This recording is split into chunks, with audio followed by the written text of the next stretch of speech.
प्रिय ग्राहक वृंद अखिल ज्योतिर शाखा चैनल दयाज्योति नाम आउ एक चैनल खोल चैनल रे विज्ञान गणित और दर्शनर गवेषणात्मक तथ्य मान प्रकाश पाउछि। गीतार शरीर तत्व तथा योग विषयक अनेक किछि जानिबा कथा प्रकाश पाउछि। आपण माने चैनल टी को सब्सक्राइब करी ताको उपलब्धि करंतु। मो पाखको कॉल कले चैनल लिंक पठाई देबी। बुझिपारलो माटी आमे भालुकुणी गणेश तैयारी करूछंती। माटी जदि चिन्हि जिबा भालुकुणी गणेश कोन आवश्यक ठीक आत्मारु 33 कोटी देवता सृष्टि होइछंती। तेणु आत्मा को जदि थरे चिन्हि जिबा 33 कोटी देवतांकर फल सबु सेठी आसी जिवो। आउ गोटे छोटिया कथा सुन, सर्वदेव नमस्कार केशवं प्रति गच्छति। अर्थात 33 कोटी देवता को तुम जहाँ को नमस्कार करिवो से नमस्कार केशवं पाखे आसी नारायण के पाखे आसिक पहुँचो। जदि नारायण को पूजा कर दियो आउ कौन दरकार डाल ठाकुर को कहले ना मूल ठाकुर को धरले आउ कौन दरकार से गोटे आज्ञा ये हुए माने मु तो मंत्र जप माने करे केते मझे पूरा छाड़ी दिए है बेसी जिते बढ़ी जाए छाड़ी दिए। तापर कौन है ना ये भितर ही मोर जॉब फॉब सब छाड़ी गला। तापर जॉब छाड़ी सारला परे एबे ये रे बसिछि नुआ जॉब पे ट्राई करूछि। सेठी हला टिके असुविधा हला तो से सब पई भी टिके प्रॉब्लम हे गला। तापर घरे बसिछि ये बोली भाबी के पूजा पूजी करती आ खाली हनुमान चालीसा आउ येटा पढ़े बजरंग बाणटा ना तो बजरंग आमर शुण कौच मु बुझुची शुण मोर ओडिया रे कथा अछि नै आनी थोइले चोरी विद्या भी भलो। हां तमे जदी चोरटी हबो भलो चोरटी हुओ। हां बोल कि सेई भली तमे जो कथाटा करबो पुरुर मूलु से टोटल करबा। तमे जो कहूच किछि काम करछो मझरे छाडी दोछो फल कौन हम फल हम उल्टा काम हम जो क्रियाटा अनुकूल होता सेटा प्रतिकूल क्रिया हम। तेणु मूल तुमको फास्ट प्रथम थर मुझे कही जार अच्छी आखु चाष तार ना बंधुवास तुम जो गोटे चाष कर तुम बंधुवास अर्थात तुम जो चाकरी भल मंद ए सब कथा करने कौच उभय कम कले किसी पारबनी। जदि साधना कर एक देवा एक सेवा एकाकार एकागार एकाधार कले पाइब गुरु विचार सबू छाड़ मते पाइबू मते पाइले सबू पाइबू। तेणु तमे जहा जो चाषनाटा कर पूरा एकदम निकिटेकी शेष पर्यंत दृढ़ता रखिक शेष पर्यंत जाकि तुम सफल हम। इमिति हेले किसी काम हेनी। एटा तुमको उभय प्रकार कथा कहली साकार कहली निराकार उपासना कथा कहली सद्गुरु आश्रित कथार कौन फल ताक भी कहली सब बुझेदेली। तुम खुशी तुम जहाँ बाछो से नहीं आज्ञा गोटे द्वंद छे आपन जेटा कहले सेटा तो मुहले मानुछि किंतु घर लोक एबे मु गोटे बोली पो तो घर लोक तो कहउछन ना उपार्जन कर धन उपार्जन न कले केमिति चलिबो घर सेटा होछि प्रॉब्लम हे जाउछि। निश्चित बापा माँ को बापा नहांती माँ खाली अछंती तांको छाड़ी के हेले जाई होनी ना कहीं ना जाई होनी सेठी हेले माँ सेटा ये रे पसी छे जदी से याडे कर ताले सुनो ए मार्ग टोटल छाड़ी दियो हैला। माँ को सेवा करो। मातृ सेवा होची सबुठु श्रेष्ठ सेवा। माँ का आशीर्वाद आम सब किछि पाई परिबा। माँ सेवा करो चाकरी बाकरी जा कर सब करो किंतु तार भितर गोटे कथा हो सद्गुरु नाम नहीं कि जदि तुम 24 घंटा ए काम करिवो तले तुम संसार थाई के सब काम करिक मध्य सद्गुरु कृपा लाभ करि परिबो। किंतु ये जो साधना गुड़िक करूछो ये अन्य कथा गुड़ा छाड़ी एकमुखी हवा पड़ो है कहीं देखा माँ माँ देखा छटपट होगी मर तुम देखा सीआडे तुम कम व्यस्त थी एगुड़ाक भल नुहे। से तुम सद्गुरु आश्रित हेई तुम काम कर माँ को सेवा कर माँ को भर्ती कर माँ को आशीर्वाद तुम माँ भी तुमको साहाय्य करेंगे सद्गुरु को नाम नेले माँ को कृपार तुम ऊपर को उठी जीव। माँ किए कि कौ दुर्गा किए यही तुमरी माँ ही दुर्गा तुम तो माँ हूँ दुर्गा ताकू ही दुर्गा बोली भाविकी पूजा कर ताको खाइबा दियो ताको सेवा कर ताको जत्न नियो कौन बुझिपारे ना। आउ कई दुर्गा कई नुहति अधिका नुहति तुमरी माँ को माँ बोली देख मोरी माँ हूँ गायत्री मो माँ हूँ सावित्री मो माँ हूँ सरस्वती मो माँ हूँ दुर्गा कौन बोले ना मो माँ ही सबू सी तो पुणी जीवंता ठाकुराणी तुम माँ हूँ जीवंता ठाकुराणी ही सेवा कर ତାଙ୍କ ସେବାରୁ ହିଁ ସବୁ ତମେ ପାଇବ। କଣ ମନ୍ତ୍ର ଯନ୍ତ୍ର ଭଲ ମନ୍ଦ ଏଗୁଡା କିଛି ଦରକାର ନାହିଁ, ସେଗୁଡା ଛାଡ। ତମେ କେବଳ ମାଙ୍କୁ ସେବା କର, ମାଙ୍କୁ ମନେଇ ନିଅ, ସଦ୍ଗୁରୁଟିଏ କର, ସଦ୍ଗୁରୁ ଦତ୍ତ ନମକୁ ତମେ ସ୍ମରଣ କର, ମାଙ୍କୁ ତମେ ତାଙ୍କରି ପୂଜା କରିକି ତାଙ୍କରି ଆଶୀର୍ବାଦ ପାଇବ। ତାଙ୍କରି ଆଶୀର୍ବାଦରୁ ସଦ୍ଗୁରୁଙ୍କ ଯୋଉ ଚରଣ ସ୍ପର୍ଶ କରି ଯୋଉ ପାୱାର ଟା ପାଇଥିବ, ମାଙ୍କ ଆଶୀର୍ବାଦରୁ ତମେ ପୁରା ଉପରକୁ ପଳେଇବ, ପୁରା ଉପରକୁ ପଳେଇବ। ଆଉ ଆଜ୍ଞା ଏଇ ସବୁ ଯୋଉ ଇଏ ଆସୁଛି, ମାନେ ଯୋଉ ଶକ୍ତି ସବୁ ଆସୁଛି ଆଉ ହଇରାଣ କରୁଛି ମଝି ମଝିରେ, ସେ ସବୁ କଣ ଏଇଟା ଯଦି ମୁଁ ପୂଜା ପାଠ ଟିକେ ବନ୍ଦ କରିଦେଲି ଏଇ ସବୁ ଚାଲିଯିବେ? ସେଗୁଡା ସବୁ ଚାଲିଯିବେ, ଯଦି ଅସୁବିଧା ହୁଏ ମୁଁ ଅଛି। ଆଚ୍ଛା ଆଜ୍ଞା, କଣ ବୁଝିପାରିଲେ ନା?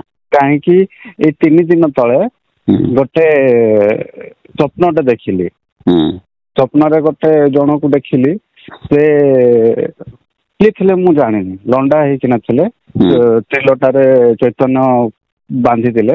ମୁଁ ତାଙ୍କୁ ପଚାରିଲି, ମୁଁ ସେତେବେଳେ ଯାଏ ଟିକେ ଟିକେ ଖାଲି ହିଣ୍ଟ ଥାଏ ବ୍ରହ୍ମ କଣ ହେଲା, ମାନେ ଓମକାର ହିଁ ବ୍ରହ୍ମ, ଶବ୍ଦ ହିଁ ବ୍ରହ୍ମ, ଶବ୍ଦର ହିଁ ସବୁ କିଛି ସୃଷ୍ଟି, ଏଇଟା ମୋର ଖାଲି ଆମ ପ୍ରାଣୀ ଶରୀର ଗଢା ହେଇଛି, ଏଇଟା ଖାଲି ମୁଁ ଗାୟତ୍ରୀ କବଚ ଯେତେବେଳେ ପାଠ କରିଥିଲି, ଆମ ଟିକେ ସେତେବେଳେ ଗାୟତ୍ରୀ କବଚରେ ଲେଖା ହେଇଥିଲା କମ୍ ମାନେ କମ୍ ମାନେ ଏଇ ଶବ୍ଦରୁ ଏଇଟା କ୍ରିଏଟ ହେଇଛି, ଏଇ ଦେବାଦେବୀ ଏଇଠି ଅଛନ୍ତି। ତ ସେଇଠୁ ମତେ ଟିକେ ମାନେ ମନରେ ଚାଲିଥିଲା। ତ ସେ ସ୍ୱପ୍ନରେ ମୁଁ ଦେଖିଲି ଯେତେବେଳେ ତାଙ୍କୁ ପଚାରିଲି, ଆଜ୍ଞା ଆପଣ ଟିକେ ବ୍ରହ୍ମ ଏକାକ୍ଷର କଣ ସେଇଟା ଟିକେ ବତାନ୍ତୁ, ମାଳିକାରେ ବହୁତ ଇଏ ହଉଛି, ଆପଣ ଟିକେ ବତାନ୍ତୁ। ତ ସେ ମତେ ଦେଖେଇଲେ, ଜିଭଟାକୁ ଲଲାଟ ଭିତରେ ଟଚ୍ କରେଇଲେ, ଇଏରେ ଲଳନା ଚକ୍ରରେ ଯୋଉ ଗୋଟେ ଖେଚରୀ ମୁଦ୍ରା, ଆଉ ଖେଚରୀ ମୁଦ୍ରା କଲେ, ହଁ ସେ ଖେଚରୀ ମୁଦ୍ରା କଲେ। ତାପରେ ସେ ଓମ୍ ଜାପ ମୁଖ ବନ୍ଦ କରିକି ଶୁଣେଇଲେ। ତ ଏଇଟା କଣ ହେଲା କହିକି ମୁଁ ଉଠି ପଡିଲି। ଏଇଟା ଗୋଟେ ଅବାଗିଆ ସ୍ୱପ୍ନଟେ ଦେଖିଲି କହି ଭାବିକି ଉଠି ପଡିଲି। ତାପରେ ପୁଣି ଶୋଇଲି ଯେତେବେଳେ, ମୋ ଛାତି ଉପରେ ଗୋଟେ ଇଏଟେ ଥିଲା, ସ୍ତ୍ରୀ ଲୋକଟେ, ତାର ଆଖି ଦିଟା ପୁରା ସାପ ପରି ହେଲା, ଆଉ ସେ ଆସିକି ମୋ ଉପରେ ବସିଛି। ତ ସେତେବେଳେ ହନୁମାନଙ୍କ ନାମ ନେଲି, ଆଉ ପୁଣି ଉଠିଗଲି, ତାପରେ ସେ ପଳେଇଲା। ତ ଏମିତି ଟାଇପର ମାନେ ଦିବ୍ୟ ସ୍ୱପ୍ନ ସବୁ ମଝିରେ। ଶୁଣ, ଇଏ ସବୁ ବିଭିନ୍ନ ପ୍ରକାର ଚିତ୍ର ବିଚିତ୍ର ସବୁ ଆସିବ, କିନ୍ତୁ ମୋର କହିବା କଥା ହଉଛି ତମେ ଏଇ ବିଘ୍ନକୁ ଛାଡ, ଏଇ ମାର୍ଗକୁ ଯାଅନି। ତମେ ଯେତିକି ବାଟ ଯାଇଛ ସଦ୍ଗୁରୁ ଦତ୍ତ ନେଲା ପରେ ତମେ ଖୁବ ଶୀଘ୍ର ଉପରକୁ ଉଠିଯିବ। ତମେ ଏସବୁ ବିଘ୍ନକୁ ଛାଡ।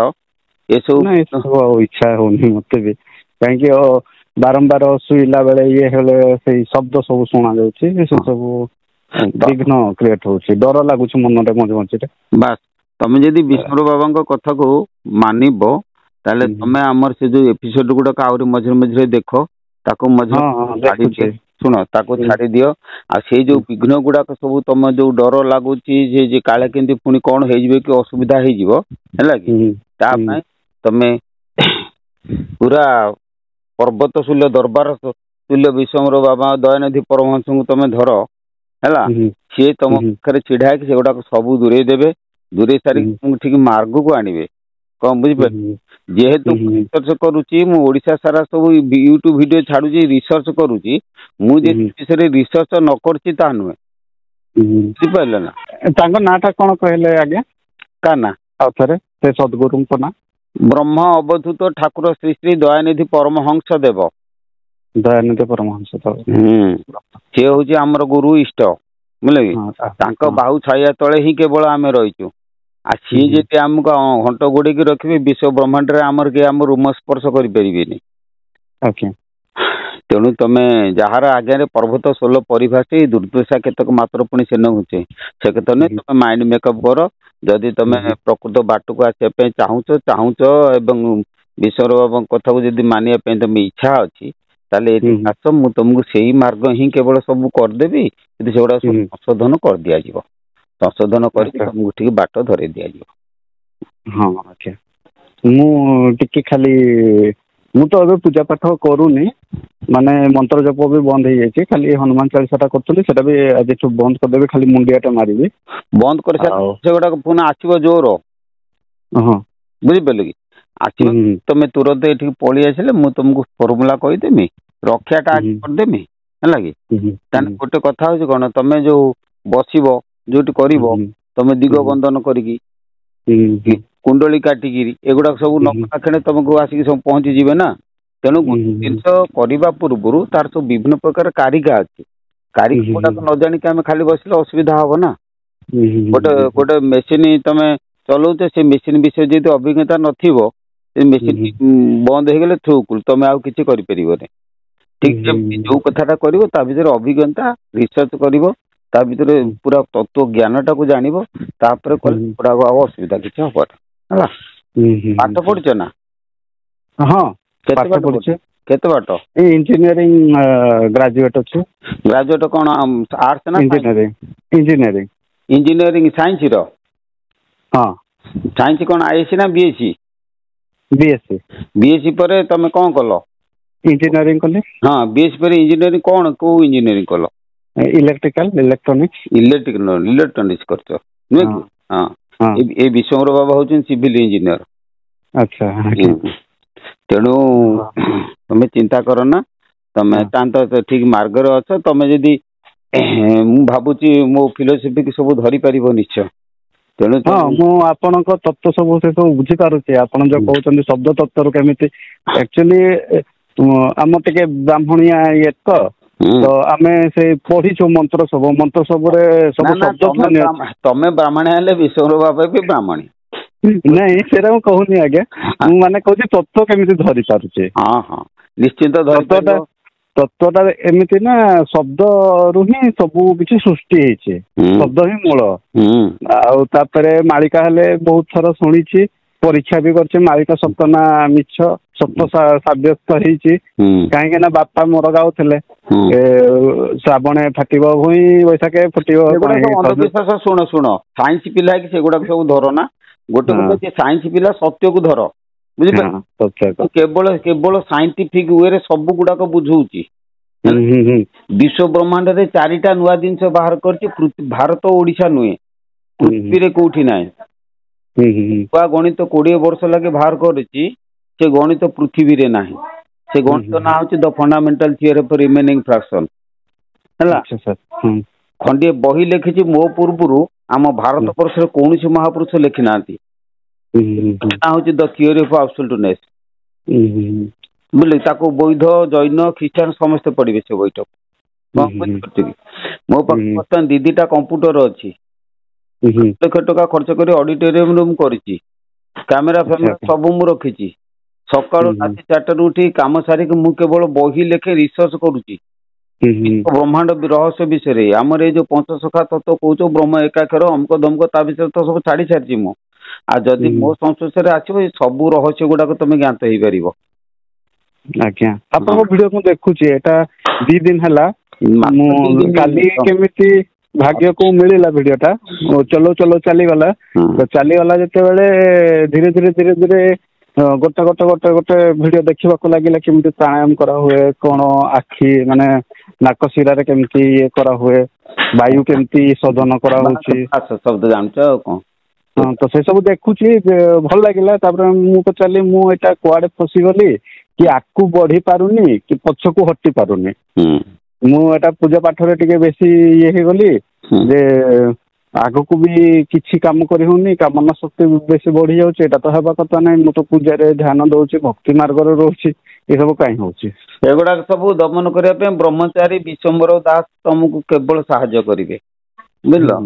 ତମେ ଚିନ୍ତା କରନ ମୁଁ କହୁନି ବଢେଇକିରି ତମକୁ ସଂଶୋଧନ କରିବା ପାଇଁ ମୁଁ କହୁଛି। ଆଉ ତମେ ଠିକ ଲୋକଙ୍କ ସାଙ୍ଗରେ କଥାବାର୍ତ୍ତା କରୁଛ ମଝିରେ କେତେବେଳେ ପଳେଇ ଆସ କଥାବାର୍ତ୍ତା କରିବା ତମକୁ ସଂଶୋଧନ କରିକି ଆଗେ ମୋର ପ୍ରଥମ କାମ ହେଲା ତମକୁ ଆଗେ ଦୁଷ୍ଟ ଶକ୍ତି ଗୁଡାକ ଯିଏ ଘେରି ଆସୁଛନ୍ତି ତା ଦେହରୁ ତମକୁ ଦୂରେଇ ଦେବାକୁ ପଡିବ। ଦୂରେଇ ଦେଇକି ଆଗେ ସଂଶୋଧନ କରିଦିଆଯିବ। ସଂଶୋଧନ କରିଦେଇକି ତମେ ଜ୍ଞାନ ମାର୍ଗକୁ ଆସ ଭାଗବତ ପଢ ଗୀତା ପଢ ହେଲା। ଏଇ କର୍ମକାଣ୍ଡି ଉପରେ ମୁଁ ବୁଝେଇଦେମି ବୁଝିଲ କି। ଏ କର୍ମକାଣ୍ଡି ଉପରେ ମୁଁ ମାତୃକା ନାଶ ବହିର୍ମାତୃକା ନାଶ ଅନ୍ତର୍ମାତୃକା ନାଶ କଣ କେମିତି ସେ ବି ସେଇ ଶବ୍ଦ ବ୍ରହ୍ମ ହେଲା କି। ଏ ଶବ୍ଦ ଉପରେ ତମେ ଆଗେ 6 ମାସ ବର୍ଷ ଖଣ୍ଡ ଆମ ବିଶ୍ୱର ଠାରୁ ଶୁଣି ସାରିଲା ପରେ ସେଟା ସବୁ ଜାଣି ସାରିଲା ପରେ ଟୋଟାଲ ଯେତେବେଳେ ମୁଣ୍ଡ ଭିତରେ ସ୍ଥିର ଆସିଯିବ ତମେ ନିଜକୁ ନିଜେ ସବୁ ଜାଣି। ଆଚ୍ଛା ଆଜ୍ଞା ଆଉ ଆଜ୍ଞା ଗୋଟେ କଥା ହଉଛି ମୋର ଟିକେ ନା ମାନେ ଇଣ୍ଟରଭ୍ୟୁ ଫେସିଂ କରିବାରେ ମୋର ଟିକେ ଡର ଲାଗୁଛି। କୋଉଟା ଇଣ୍ଟରଭ୍ୟୁ ମାନେ ଜବ୍ ପାଇଁ ଯୋଉ ଇଣ୍ଟରଭ୍ୟୁ ହୁଏ ସିଏ ଗୁଡା ପୁରା ସାହସ ପଳେଇ ଆସିବ, ପୁରା ସାହସ ପଳେଇ ଆସିବ। ଯିଏ ତମକୁ ଇଣ୍ଟରଭ୍ୟୁ କରିବ ତାଙ୍କ ଉପରେ ତମ ପ୍ରଭାବ ବିସ୍ତାର ହେଇଯିବ। ତମ ମାଇଣ୍ଡ ଟା ଯେତେବେଳେ ଷ୍ଟ୍ରଙ୍ଗ ଆସିଯିବ, ମନ ସ୍ଥିର ହେଇଯିବ, ହେଲା କି ଏଇ ସବୁ ଶବ୍ଦ ବ୍ରହ୍ମକୁ ତମ କାନରେ ପା ଯାଇକି ସବୁ କହିଦେବେ। ତମେ ଇଣ୍ଟରଭ୍ୟୁ ତମେ ଯେତେବେଳେ ସେ ପ୍ରଶ୍ନ ପଚାରିବେ ତମ କେହି ଜଣେ ଥାଇକି ଉତ୍ତରଟା ସିଏ ଦେଇଦବ, ତମେ ବସିଥିବ ଚୁପଚାପ। ଆଗେ ମୁଁ ପଚାରେ, ମୋ ଗୁରୁଙ୍କୁ ପଚାରେ ତମର କଣ କଣ ଦରକାର, କଣ କେମିତି ସଂଶୋଧନ କରାଯିବ, ସବୁ କରି ଦେଇକି ତମକୁ ସବୁ କରିଦେଇକି ତମକୁ ତ ବାଟକୁ ନେଇଯିବ। ମୋର କୌଣସି କାମନା ନାହିଁ କାହା ଉପରେ, ବୁଝିପାରୁଛ? ମୋର ତମ ଉପରେ ବି କୌଣସି କାମନା ନାହିଁ, ତମ ଠାରୁ କିଛି କାମନା ଆଶା ମୁଁ କରେ। ମୁଁ କେବଳ ଗୋଟିଏ ଆଶା କରେ ଯେ ତମେ କିନ୍ତୁ ଠିକ ବାଟରେ ଚାଲ, ଠିକ ବାଟକୁ ଯାଅ। କଣ ବୁଝିପାରିଲ? ନାଇଁ ମୁଁ ହେଲେ ବହୁତ ଚେଷ୍ଟା କରୁଛି। ମୁଁ ଏଇ ଇଆଡୁ ସାଡୁ କିଛି ଆଇଁଷ ଫାଇଁଷ ମଦ ଫଦ ଏସବୁ ମୋର କିଛି ଇଏ ନାହିଁ। ମୁଁ ଖାଲି ଠିକ ମାନେ ମୁଁ ଠିକ ହେବାକୁ ଚାହେଁ, ସଂସାର ବି ଠିକ ରହୁ। ମୋର କାହାରି ପ୍ରତି କିଛି ଅହଙ୍କାର ନାହିଁ କିଛି ଇଏ ଅଛି। ଆମ ମାଟି କେମିତି ସୁଖରେ ରହିବେ, ମୁଁ କେମିତି ଚାକିରିଟିଏ କରିକି ସୁଖରେ ରହିବି, ଏବଂ ତାରି ଭିତରେ ମୁଁ ଟିକେ ମୁଖ୍ୟ ମାର୍ଗକୁ ନେଇକି କେମିତି ମୁଁ ଶାନ୍ତି ଜ୍ଞାନ ମାର୍ଗରେ